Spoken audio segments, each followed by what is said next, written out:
Welcome to ஓம் முருகா சமையல். இன்னைக்கு இட்லிக்கு சாம்பார் எப்படி வைக்கிறது பார்க்கலாம் வாங்க. பருப்பு கழுவி எடுத்துக்கினேன். இப்போ தக்காளி,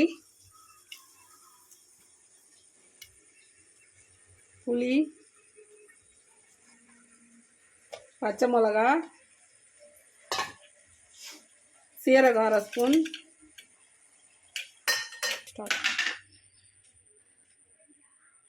இஞ்சி பூண்டு பேஸ்ட் அரை ஸ்பூன், மஞ்சள் தூள் அரை ஸ்பூன், பெருங்காயம் ஒரு ஸ்பூன்.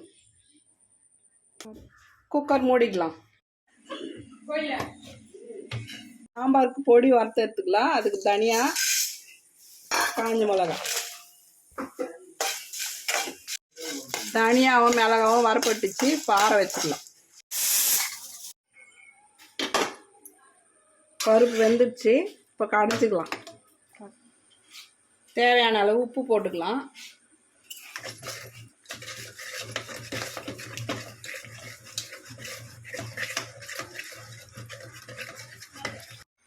இப்போ தேவையான அளவு தண்ணி ஊற்றிக்கலாம்.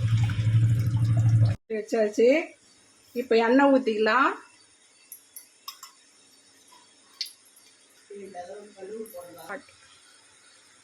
கடுகு போட்டுக்கலாம்.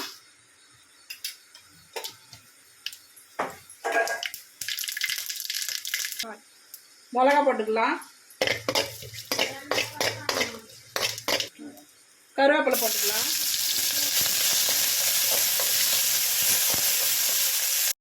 பருப்பு ஊற்றிக்கலாம்.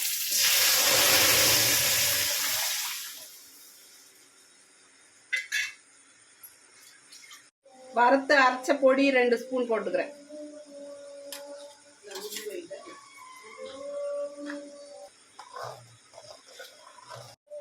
சாம்பார் ரெடி ஆயிடுச்சு. கொத்தமல்லி தூவி இறக்கலாம். அவ்வளோதான். இந்த சாம்பார் இட்லி தோசைக்கு தொட்டு சாப்பிடலாம்.